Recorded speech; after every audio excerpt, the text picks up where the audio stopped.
Hello everyone and welcome to another edition of Ranked right here on the Psychosin Project channel.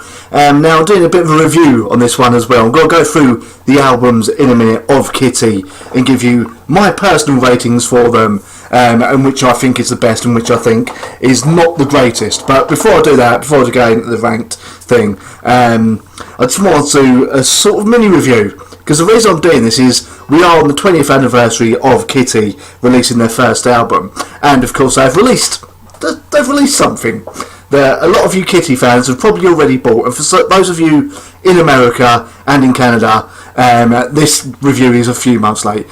This documentary, however, only came out in the UK literally when I think it was Monday of this week as of time of recording. So I've had time to watch it. There you go. I've got the free CD, well not free CD, the Blu-ray CD DVD combo thing. I've had a good watch through it, so I'll give you my sort of thoughts on that if you haven't got round to watching it or buying it. So is it worth buying?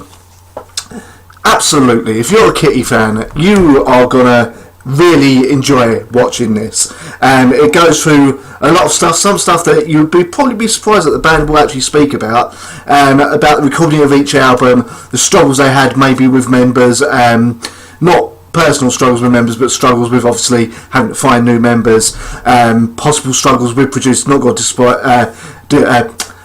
that's the word I'm looking for, too much for you, along with obviously very candid interviews with pretty much all the members. Now you noticed I said pretty much all the members there.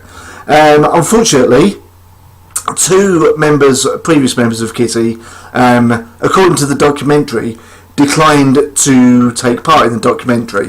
One of them was the guitarist for Until the End, I believe, whose name has gone out of my head, so apologies to her. And the other one that I was really hoping would be on here was Talena Atfield, or Talena, however you pronounce her name. I believe they pronounce it as Talena on the actual documentary, but I've always pronounced it as Talena since I first bought the Spit album and saw how her name was spelled, so I don't know, maybe that's a British thing.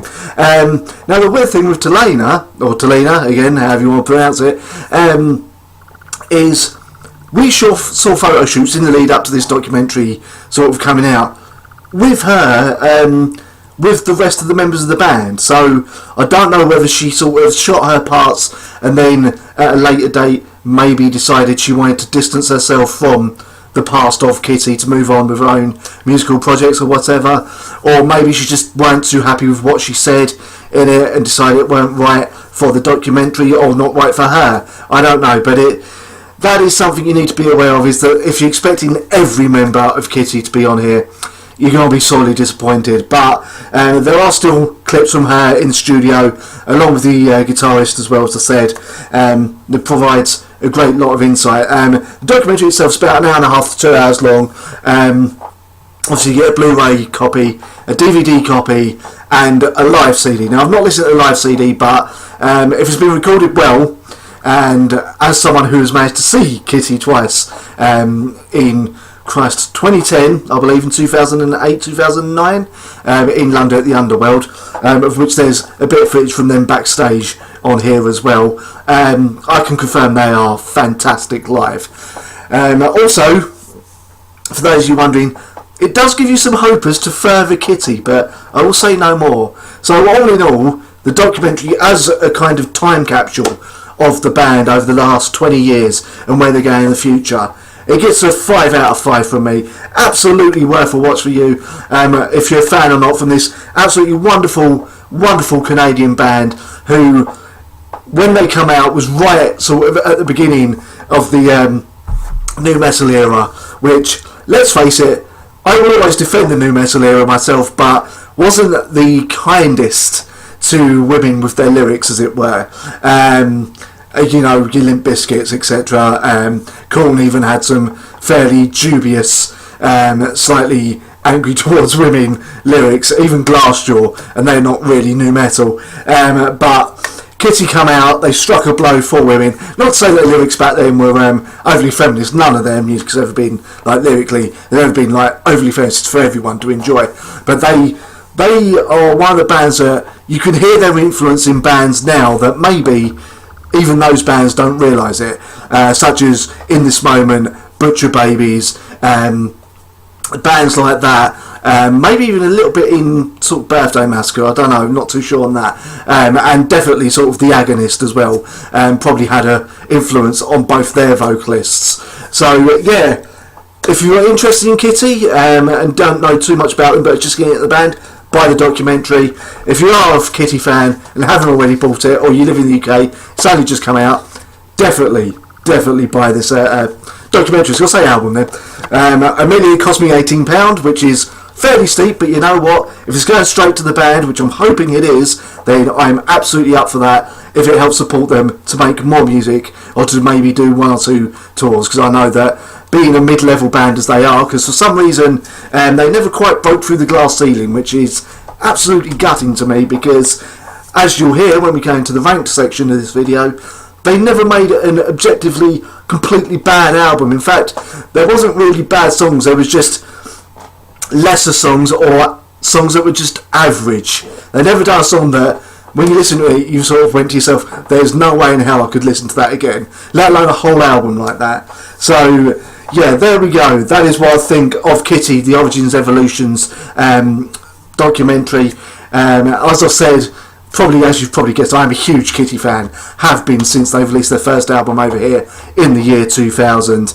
Very interesting documentary, and I am now going to go into the rank section, where I'm going to give you my personal opinion on the on which is their, for want of a better word, the less good album to what I personally think is their best album so far. Let's add so far, because hopefully there will be more Kittie albums in the future. I hope you enjoy.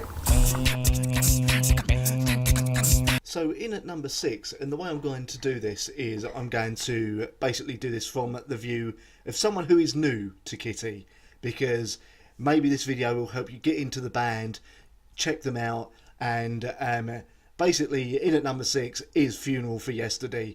The reason I've put this at the bottom of the list is because if you listen to this album first, it would not really prepare you for the general Kittie sound, as it were, whatever that is nowadays. Obviously it has changed over the years, but this is probably the softest album they've ever done, going for more of a straightforward kind of rock and roll stroke metal vibe, and some of the songs were possibly originally written for a band called Sweet Revenge that Morgan and Mercedes were going to start up to kind of get away from being Kittie. Obviously that band didn't happen. Maybe it'll happen in the future, some kind of side project. We can only wait and see. But this album, it's got some good songs on it. Obviously, Funeral for a Friend? That's a band, Ronnie. Funeral for Yesterday is an absolutely superb song, possibly one of the highest charting songs ever, I believe. And the album, you know, again, as I said at the beginning, none of these albums are bad. It's just that this album is not very representative of the rest of Kittie's career, as it were, musically. And if you come in fresh to the band, I wouldn't start with this album. If you're a Kittie fan, I mean, for me, this is probably my least favourite album. I still listen to it, don't get me wrong, but it just didn't quite click with me. Even though, obviously, Morgan's a fantastic singer, fantastic lyricist, the whole band is clicking right, it's all going well. But you can tell there were problems, and the documentary sort of goes into that with the problems they had with Jack Ponti, the producer. But all in all, it kind of slightly bleeds into the way the music comes out. Not too obviously, but yeah. And yeah, really, if you got to get into Kittie, I wouldn't start with this album, but it would be one of the albums. Obviously, I'd say buy all the albums, because, you know, Kittie haven't made a bad album. But this is probably the one you need to listen to the least of all of them, from my personal opinion. So yeah, there you go. In at number 6, Funeral for Yesterday. I said Funeral for a Friend again. Funeral for Yesterday. At number 5 is In the Black, which was kind of a return to form in a way for Kittie, a return to that heavier sound after the comparatively softer Funeral for Yesterday. Indeed, this song starts sort of screaming out the gates with My Plague and Cutthroat. There's the softer moments as well, which they had learned to write better from the Funeral for Yesterday experience, with Die My Darling on there. But this is another album that, as much as I love the band, this is not an album I return to that often. Again, good album, just didn't do much for me, although again it had some fantastic singles such as, like I said, Cutthroat, Sorrow I Know as well. But all in all, it didn't have that kind of power factor for me personally. Again, I'll stick this album on again every now and again, but for me it's not their best album.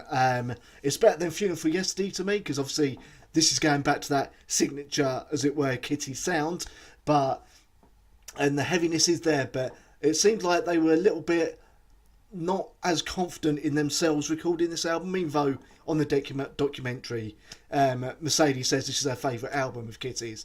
For me, it's my 5th favourite, which, when you've only got 6 albums, you know, again, not saying it's a bad album by any stretch. I should stop saying that. I think it's clearly obvious how big a mark for Kittie I really am. But yeah, it's just, this isn't an album I return to that often, which is a shame, because again, good songs on there, but I'll have to give it another listen soon, actually, see how I feel nowadays. It's been a while since I've listened to it, but looking at the track listing, there weren't many tracks that I even remember, and that's not a great sign. So in at number 5, In the Black.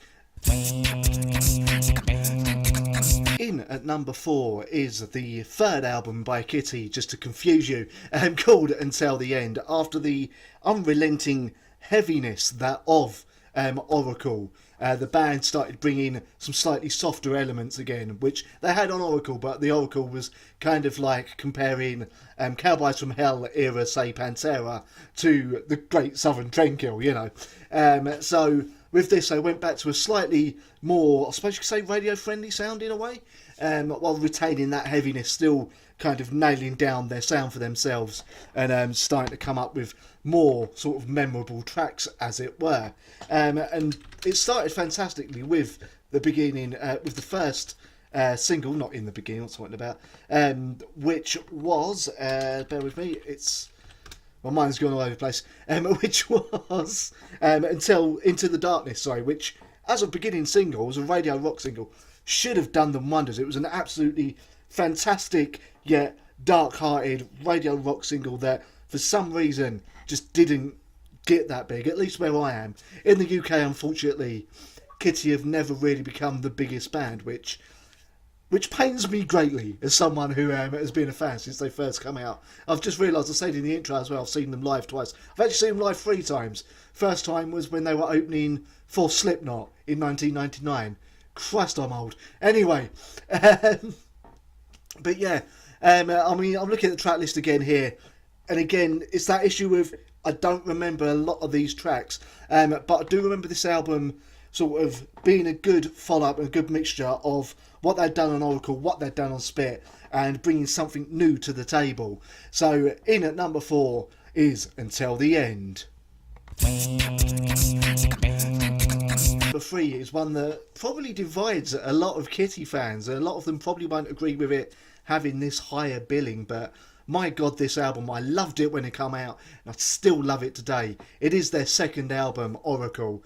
After having the softer moments on their debut album, Spit, Oracle just absolutely cranked the heaviness, cranked the metal really like high. Probably some of the heaviest material that Kittie have ever recorded, and they took to it like ducks to water. They absolutely excelled in doing this. I mean, there are moments here that are some of the heaviest sort of songs of the era, in fact, that have ever been recorded. How Morgan still had a voice after recording some of these, I'm not entirely sure. And there's some softer moments on there, including one of my favourite songs ever recorded by Kittie, which is In Winter as well, and What I Always Wanted. Absolutely love those songs. We also get probably the longest song that Kittie have ever recorded, or released anyway, called Pink Lemonade at the end, which is a nice sort of build up into a fantastic crescendo, maybe aping a little bit of Slipknot's Iowa from the Iowa album,